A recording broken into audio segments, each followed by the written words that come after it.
Hello everybody, how you all doing? My name is Rafael and thank you for watching today's video. Today I have probably the funniest build to play with I have ever come up with. The only issue with it is that it's for challenging difficulty. I haven't tried it on heroic. I tried it on heroic, but it's not that good because heroic NPCs are actually hitting harder, so you're dying faster. You're gonna see what I mean later on in the video when I tell you how this build pretty much works.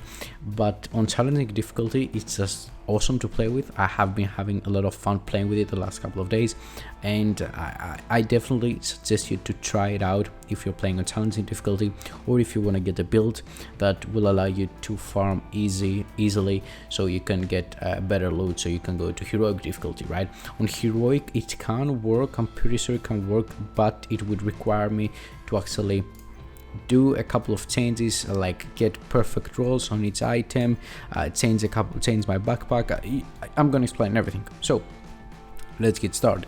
So before we actually go into what type of pieces I'm using, I'm gonna explain how this build works, how you need to have with these builds so it can be successful, and then we're gonna move on to actually me showing you the pieces. Right, this build revolves around 3 talents, right?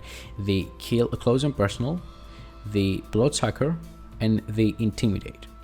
As you already understand from the intimidate talent, probably we need to be as close to the enemy as possible. We need to actually be like right next to them, right? So this build, what allows us to do is rush, not take any cover at all. We don't need that. You're gonna see later on why. We don't need any cover. We just go in front of enemies and start shooting them, right?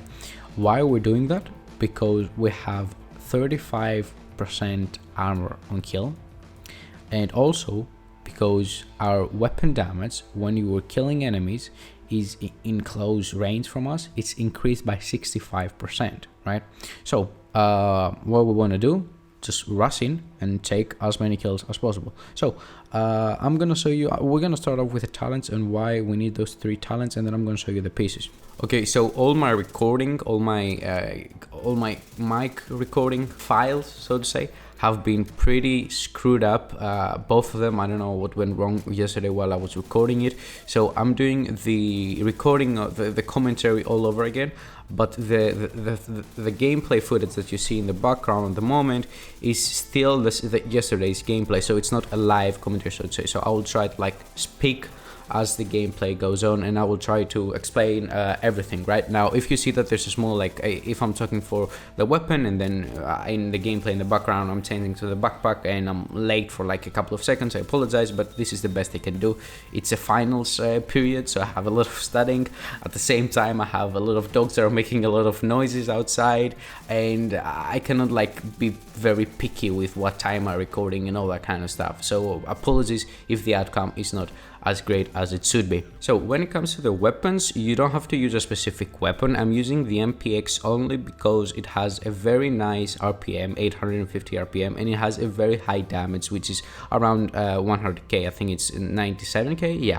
I also like the Vector because it has a lot higher RPM, but the damage is a lot lower, so I prefer to go with the MPX. As you can see, I have 13% SMG damage, 18% critical hit chance, and 10% critical hit damage as my attributes. And when it comes to the talents, we're using the close and personal. So every time we kill a target within 7 meters from us, we get 30% weapon damage for 10 seconds. So now you can use any type of weapon you want. You can use an AR, you can use an SMG. I tried this build with Chameleon and it was pretty fun to do as well, even though we didn't have the close and personal. But the weapon is not as important as the talents are, so you can try this build with whatever type of weapon you want. Just put close and personal there and you should be fine to go. The second very important talent for this build to work as we want to is the intimidate talent, which what it does pretty much is every time we get bonus armor, our weapon damage to any enemies within 10 meters from us is increased by 35%. Now add another 30% because of the close and personal talent that our SMG has.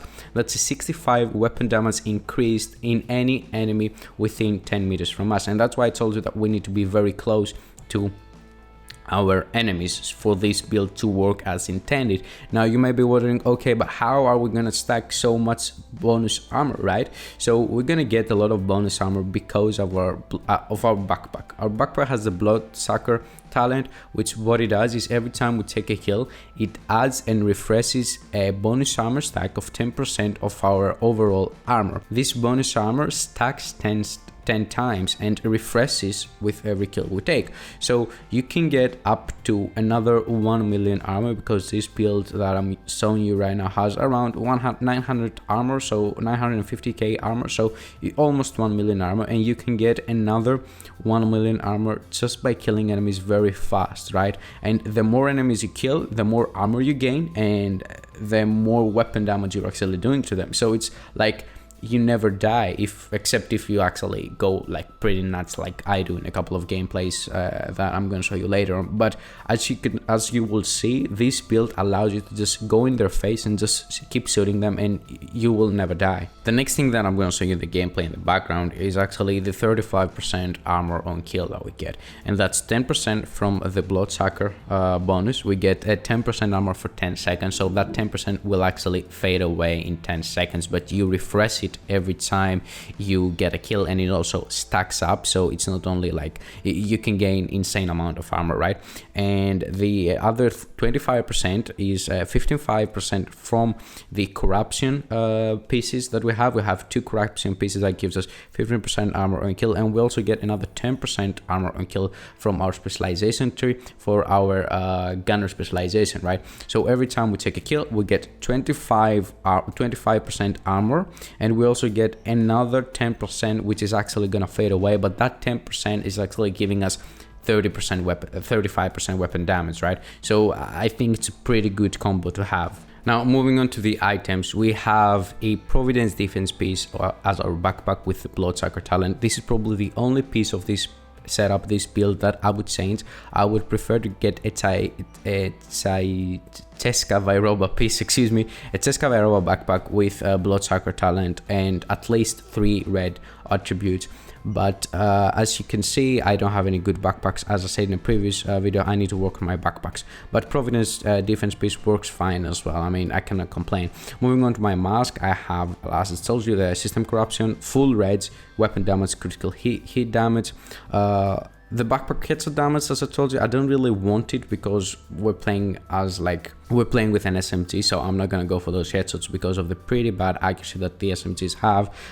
But instead, I'm gonna go for the body shots, and that's why we want to stack as much critical hit chance as possible and as much critical hit damage. As you can see here, I have 41 critical hit chance. If I had the Cheska Vairoba backpack, I would have, I think, actually, do I have 41 or 43? I cannot see. I think I have 43, right? Let me see. Give me 1 second. Yeah, I have 43% critical hit chance. So if we had the Cheska Vairoba, we would get like 53, and we would have like, I think, 150% critical hit damage, right? Moving on to the other items I'm using 2 Circle of Concerns. It doesn't really matter if you go with Circle of Concerns or not. If you have SMG, of course, I would suggest you go for the Circle of Concerns so you can get the SMG damage and the critical hit damage. If you go for an AR, go for a Furnace AB and the other set. I don't remember what its name is. I think I showed, yeah, it's the Grumble Sombra, which gives you another 15% critical hit damage. So you get both like bonus that Circle of Concerns gives, right? So again, on my chest I have full red attribute, weapon damage, critical hit damage, some headshot damage, and another critical hit damage. On my holster, pretty much the same story: weapon damage, critical hit damage, and headshot damage. Our gloves, is the corruption. Pretty basic stats over there as well, as I told you. And last but not least is my Gila Guard set, which actually gives us a little bit armor. I want to get more than 700k armor, and that's why I get with the Gila Guard full armor, core attribute, 5% total armor because of the brand set, and then some more critical hit damage and weapon handling, which is like, okay, we could have gotten better roll there, but it's fine by me. I mean, still the build works pretty good. The only thing that I would change, as I told you, is pretty much the backpack. I would go for a Cheska Vairoba for the critical hit chance, and yeah, other than that, I don't think that I would make any changes. So that's pretty much it for today's video, guys. I hope that you like the build and that you actually end up using it and telling me your opinions about it. Have a nice day. If you enjoyed the video, as always, make sure to drop a like and subscribe for more. I really appreciate all the support that you have been showing the last couple of weeks, with a lot of views coming into my channel, a lot of new subscribers. I really appreciate it. Have a nice day. Bye bye.